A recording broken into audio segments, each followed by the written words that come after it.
FullTiltPoker.net presents Learn from the Pros. It is picture perfect, the crew from FullTiltPoker.net, as we continue to learn from the pros. I am Chris Rose, and time once again for our roundtable segment. Once again, the professor, Howard Lederer, joined by four fantastic poker-playing pros. Daniel Negreanu, the ambassador of poker at the Wynn Hotel, among other things, correct? Right, that would be the poker ambassador. Is that like being knighted?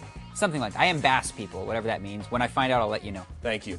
Next to you, a poker icon, Bill Helmuth. That's how you wanted to be introduced, so, right?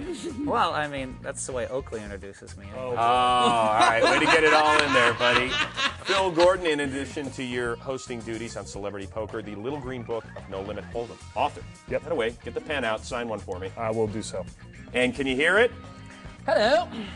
The mouth, Mike Mattis. Yes, how are you doing? In the last 4 years, you've made 2 final tables in the main event. Yeah, one of only 9 players to do that. Yeah, and I'm sitting with one of the other ones right here. Chris, the three of these guys were at the same main event final table. Wow. 2001. I am honored. Guys, and thank you. I was actually chip leader with 12 to go in that event. How weird is Oh, that? wait, and I came 11th. I'm the one who busted him. I can't get into that right now. I do want to talk, though, about our topic of the day, aggression, okay? And I'm curious, are you born an aggressive poker player, or is it a trait that you can learn, Daniel?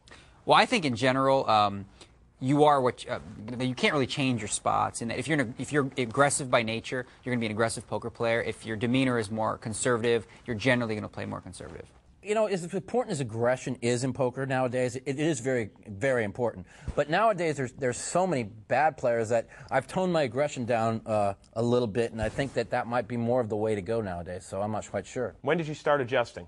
At the World Series of Poker main event this year. Why? Because I realized that there were so many bad players that are going to give away their chips, so you don't need to play such power poker against them. And I realized it last year at the main event when I got real close. And I think that in a tournament that's structured with a big structure where you got a lot of chips to play with, that's more of the way to go and let them give you their chips. Yeah, you know, actually both Mike and I did. I mean, he lasted an extra day and a half past me, but you know, I lasted into day 4. I was on the featured TV table a couple of times, and I have definitely noticed, particularly on the TV table, the amateur players, it seems like they're really gunning for the pros, much more than they were a few years back. You know, a lot of these guys that come to the big events now are coming on, you know, $40 satellites, and they know that they probably don't have a good chance to win, but they want to create that story that they can tell their friends back home. And they there's come something and, extra I going. bluffed Howard Lederer out of a huge pot. I got my $40 worth. I was at the television table for 12 hours this year, and I saw the same thing. I mean, the same thing that everybody's saying. I mean, I think that, you know, there's 2 sides to a story. If they bust me with a bad hand, then yeah, sure, I'm likely to berate the play a little bit. But I think people like that. They like the attention. I mean, it's kind of a weird thing. They know I'm going to write a column about it.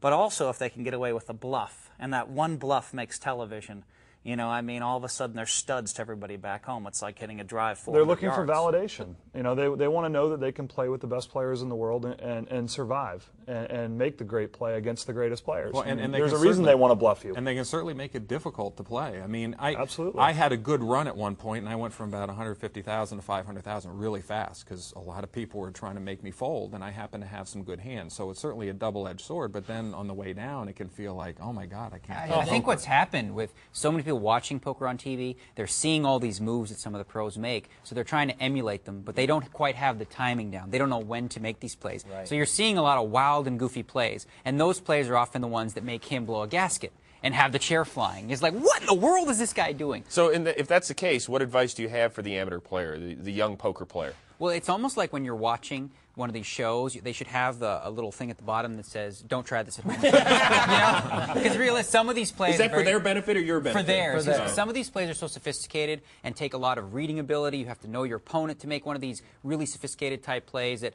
you know, without that kind of knowledge or that experience, they're just kind of in no man's land. We're looking for that spot to set up that bluff. So, but what they see on TV is, oh, wow, look at the bluff Mike just ran on them. Oh, that's got to work. And so they get in there trying to outplay you every hand. And poker, especially No Limit Hold'em, is not about outplaying people. It's about picking your spots to outplay people and picking your spots to trap people. And that's where your aggression comes in. The bottom line, when you're talking about an edited down show and you're only seeing these fantastic hands, is, as he's saying, is you're cutting out so many of those mundane, quote-unquote, boring hands. So all you're seeing are these exciting plays. Somebody at home watching thinks, wow, I got to do something drastic. I got to do something great. When meanwhile, the true pros, what they're generally doing, it's that, you know, the old saying, hours of boredom followed by moments of sheer terror. And to Daniel's point, mundane, mundane, mundane adds up to a big bluff. But they don't see the mundane. They don't see the Exactly. But they're missing a big part of the equation. But I would give those amateur players a lot of credit. I am much less comfortable now in that situation than I was a couple years ago. So, I don't play you know, hard they against might be overly aggressive sometimes, and this is where aggressive play, I mean, if you're going to be really passive or really aggressive, you should err on the side of aggressive.